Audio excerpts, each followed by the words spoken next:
할렐루야. 2월 22일 월요일 원포인트 큐티 가운데 오신 여러분들을 주님의 이름으로 사랑하고 축복합니다. 오늘 하나님께서 우리에게 주신 말씀은 사무엘하 13장 30절에서 39절까지의 말씀입니다. 사무엘하 13장 30절에서 39절까지의 말씀 다 같이 한 목소리로 읽도록 하겠습니다. 그들이 길에 있을 때에 압살롬이 왕의 모든 아들들이 죽이고 하나도 남기지 아니하였다는 소문이 다윗에게 이르매 왕이 곧 일어나서 자기의 옷을 찢고 땅에 드러눕고 그의 신하들도 다 옷을 찢고 모셔 선지라. 다윗의 형 시므의 아들 요나답이 아뢰어 이르되 내 주여 젊은 왕자들이 다 죽임을 당한 줄로 생각하지 마옵소서. 오직 암논만 죽었으리이다. 그가 압살롬의 누이 다말을 욕되게 한 날부터 압살롬이 결심한 것이니이다. 그러한즉 내 주 왕이여 왕자들이 다 죽은 줄로 생각하여 상심하지 마옵소서. 오직 암논만 죽었으리다 아니라. 이 압살롬이 도망하여 파수하는 성년이 눈을 들어 보니 보아라 뒷산 언덕길로 여러 사람이 오는도다. 요나답이 왕께 아래에 벗어서 왕자들이 오나이다. 당신의 종이 말한 대로 되었나이다 하고 말을 마치자 왕자들이 이르러 소리를 높여 통곡하니 왕과 그의 모든 신하들도 심히 통곡하니라. 압살롬은 도망하여 구스랑 암미울의 아들 달메에게로 갔고 다윗은 날마다 그의 아들로 말미암아 슬퍼하니라. 압살롬이 도망하여 그슬로 가서 거기에 산지 3년이라. 다윗 왕의 마음이 압살롬을 향하여 간절하니 암논은 이미 죽었으므로 왕이 위로를 받았음이더라. 아멘. 이 시간 고통과 아픔을 진심으로 위로하라 라는 제목으로 담임 목사님께서 큐티 인도해 주시겠습니다. 할렐루야. 네, 오늘 우리 2월 20일 월요일을 새롭게 더 시작하면서 하나님의 말씀과 동행하는 자. 세상은 여러분 크고 작은 비극도 있고 아픔도 있고 눈물도 있지만 말씀을 향하여 굳건히 행진하는 사람에게는 이 모든 이 풍랑 같은 세상을 뚫고 저 소원의 항구에 도달하게 됩니다. 그래서 오늘도 말씀으로 오늘도 승리하시기를 바랍니다. 특별히 여기 이제 우리는 사무엘하 13장을 계속 이어서 묵상하고 있는데요. 자, 우리는 지난주 금요일까지 사무엘하를 통하여 압살롬이 자기 여동생 다말을 범한 암논을 이제 양털 깎는 축제에 온 왕자들과 함께 초대를 해서 그들을 사전에 사주를 해놓고 술을 마시게 한 다음에 그를 이제 칼로 찔러 처참하게 살해한 그런 장면을 알고 있습니다. 자, 왕자들은 아주 혼비백산에서 다 도망갔죠. 자, 이 압살롬이 반역을 일으키는구나 아마 생각했을 거예요. 아마 그때도 아마 압살롬의 마음속에는 반역의 마음이 있었다고 볼 수 있어요. 왜 그런가 하면 동생에 대한 복수심도 컸지만 결국은 암논이 장남 아닙니까? 근데 왕이 계승권자 1순위를 제거할 때 자기에게도 기회가 온다는 걸 알고 있기 때문에 두 가지의 이해관계가 맞아떨어지기 때문에 아마 암논을 죽이는데 주저하지 않았다 하는 생각을 또 하게 돼요. 물론 자기의 친여동생을 범한 것에 대한 아주 끓어오르는 어떤 분노와 그런 암논의 태도를 보면서 견딜 수 없는 모욕감과 어떤 면에서 살의를 느끼지 않을 수 없는 면도 물론 분명히 있었습니다. 그렇기 때문에 그 일을 행할 때는 모든 게 이익이 된다고 판단할 때 결행하게 되어 있지 않습니까? 이게 인간의 한계예요. 결국은 그 결과 거기서 혼비백산한 그런 왕자들이 돌아와서 무슨 소리를 했습니까? 어떤 사람이 이렇게 전한 거예요. 30절에 그들이 길에 있을 때 압살롬이 왕의 모든 아들을 죽이고 하나도 남기지 아니하였다는 소문이 다윗에게 이르매. 여러분, 이 소식을 처음 들었을 때 다윗은 마음에 얼마나 큰 충격을 받았을까요? 이걸 가리켜 심리적 살인이 된 겁니다. 나중에 보면 아들만 다 아들 죽지 않고 암논만 죽었나이다 라고 말을 했어도 처음에 받았던 그 충격은요, 이로 말할 수 없는 거예요. 이렇게 잘못된 정보를 통하여 그에게 충격을 주는 것도 이것도 하나님의 징계 중에 하나입니다. 여러분, 야곱이 평생 동안 욕심을 가지고 살다가 마지막에 놓지 못한 것은 그래도 놓지 못한 것, 그러므로 놓지 못한 것, 그러기 때문에 놓지 못한 것, 이게 있었다 이 말이죠. 그게 뭐였습니까? 라헬이었죠. 라헬로 인하여 난 피부치 요셉과 베냐민이었죠. 자, 요셉을 잃었을 때 그 아픔은 상상 못합니다. 죽은 것이었죠. 야곱에게는. 사실은 요셉은 버젓이 살아서 애굽의 총리가 되었어도 야곱의 마음에는 이미 장사 지낸 아들이었습니다. 얼마나 충격이 컸겠어요. 그런데 그 애굽의 총리가 오늘 형들에게 위협해서 동생 베냐민을 데리고 오라고 하니까 여기에는 충격에 충격을 마지막 남은 손을 끊어버리는 겁니다. 여러분, 하나님이 끊기 전에 우리가 스스로 내려놓는 게 사는 길입니다. 내가 애착을 하고 마지막까지 집착하는 것, 그거 하나님이 결코 놔두지 않는다는 사실 아시나요? 우리가 내려놓으면 얻습니다마는 우리가 쥐고 있으면 잃게 됩니다. 나중에 보면 야곱이 그 말하지 않습니까? 내가 베냐민을 잃게 되면 잃으리로다 할 때 베냐민과 요셉을 함께 얻지 않습니까? 네? 한나가 아들을 구했다가 아들을 내려놓으니 나머지 그 사무엘뿐만 아니라 새 아들을 얻지 않습니까? 우리가 하나님의 원리는요, 하나님께 전적으로 의지하고 내려놓을 때 모든 걸 얻게 돼 있어요. 내 욕심으로 쥐고 있기 때문에 다른 걸, 또 플러스 알파를 하나님이 주신 엄청난 걸 못 얻게 돼 있어요.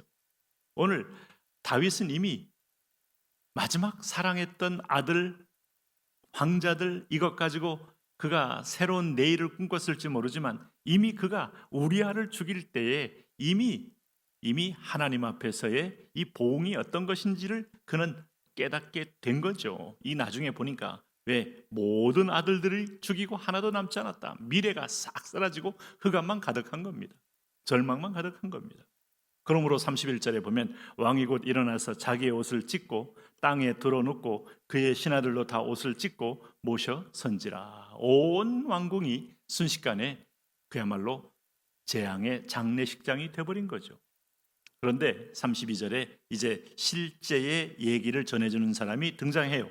다윗의 형 시므아의 아들 요나답이 아뢰어 이르되 내 주여 젊은 왕자들이 다 죽임을 당한 줄로 생각하지 마옵소서.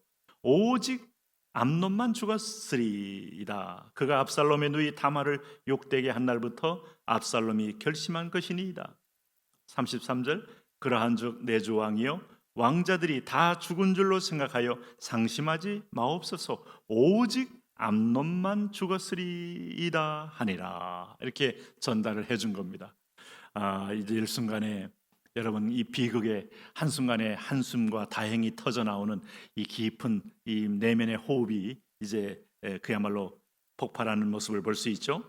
그래서 다윗에게는 깊은 상심을 갖고 있었지만 다행히 다른 왕자들은 살았다는 말에 일말의 위로가 되는 거죠. 앞서 말했지만은 그러나 그는 심리적으로 큰 충격은 이 트라우마는 쉽게 지워지는 게 아닙니다. 다 잃어버린 충격을 받은 거예요. 평소에 이 아이들에 대한 자녀에 대한 집착이 강했던 다윗이 암논도 장자로서의 집착도 있었지만 압살롬은 또 그가 외모도 아름답고 자기를 빼닮았기 때문에 더 또 애착이 있는 거죠. 그러나 그 압살롬은 잃어버린 겁니다. 왜냐하면 죽였기 때문에 도망간 거죠.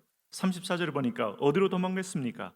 오늘 청년이 눈을 들어보니 뒷산 언덕길로 여러 사람이 오는데 여기 쭉 보세요. 어떻게 도망갔는지 하면 37절에 압살롬이 튀었다 이거예요. 아버지한테 죽을 줄 알고 그술왕 암미울의 아들 달메에게로 갔고, 여기 이제 보면 달메가 그의 외할아버지거든요. 네, 그곳에서 그 외할아버지 자기 외손주 왔는데 다 귀엽고 이쁘니까 아무리 얘가 무슨 큰 죄를 졌을지라도 조용히 3년을 숨겨둔 거죠. 다윗은 날마다 그의 아들로 말미암아 슬퍼하니라. 다윗이 죽은 암논 때문에 슬퍼하고 도망간 압살롬 때문에 슬퍼하고 두 아들을 한꺼번에 잃은 겁니다. 처음에 암논에게 분명한 경책과 징책을 했다면 잃을 수 없는 상황이라고 우리가 자꾸 가정해보지 않습니까? 죄는 죄지, 독은 독이지, 마약은 마약이지, 그것이 우리에게 약이 될 수는 없어요. 약이라고 믿고 자꾸 그걸 권유해서 먹고 나면 나의 몸 전체를 삼키고 죽게 만드는 겁니다. 자, 오늘 이런 부분에서 내가 제거할 거, 암은 암이지, 그게 내게서 약이 될 수는 없어요. 보약이 될 수는 없어요. 암은 도려내야 되고, 암은 때로는 치유해야 되고, 암은 둘러싸서 그 더 이상 번지지 못하게 막아야 하는 것이죠. 오늘 결국은 이 장면이 2배의 상실을 가져온 결과를 낳았다 하는 걸 볼 때 우리는 인생에서 어떤 지혜를 가지고 살아야 하는지를 오늘 성경을 통해서 묵상하게 됩니다. 오늘 38절에 압살롬이 도망하여 그술로 가서 거기에 산지 3년이라. 3년이면 꽤 긴 세월입니다. 아마 다윗이 심적인 큰 고통으로 아마 정사에 집중하지 못할 충분한 시간이에요. 그리고 늘 손도 떨리고 밥맛도 떨어지고 아마 깊은 회한 속에서 아마 눈물이 마르지 않은 그런 인생을 산 겁니다. 자, 여러분, 우리가 죄의 열매와 결과들이 인간에게 끈질기게 아주 고통을 준다는 사실을 안다면 지옥은 더 말할 나위가 없죠. 그런 의미에서 보면 지옥을 볼 수 있는 사람은 지혜로운 사람이고 지옥을 보고 사는 사람은 분명히 경책하는 사람이고 오늘 천국을 보고 사는 사람 분명히 여러분 하늘의 소망 가운데 세상을 이길 그런 영적 능력을 갖고 사는 사람이죠.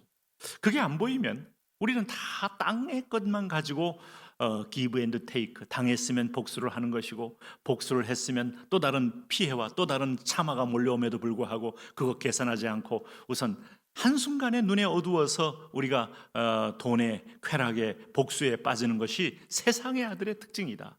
우리가 다 세상의 아들의 기질이 있어요. 그래서 39절에 다윗의 왕의 마음이 압살롬을 향하여 간절하니 암논은 이미 죽었으므로 왕이 위로를 받았음이더라. 이제는 압살롬, 자기하고 빼닮은 아들 압살롬 하고 있는 겁니다. 오늘 이 다윗에게 어떤 위로가 필요하겠어요? 결론적으로 보면 오늘 자기에 대한 내면의 깊은 우유부단한 죄성에 대한 우유부단한 죄에 대한 우유부단함에 대한 자책을 결단으로 끊어낼 때의 위로가 있는 거지 주변 사람이 아무리 위로한들 큰 위로 안 됩니다. 그래서 오늘 진심으로 위로하라? 뭘로요? 자신의 하나님 말씀밖에 없습니다. 오늘 말씀 앞에 분명히 깨닫고 서는 것만이 위로라는 사실을 잊지 마셔야 합니다. 하나님, 그 말씀 앞에 분명히 서서 말씀을 따라가고 말씀으로 우리가 일어나는 그런 참된 자유자 되게 하여 주옵소서. 예수님 이름으로 기도합니다.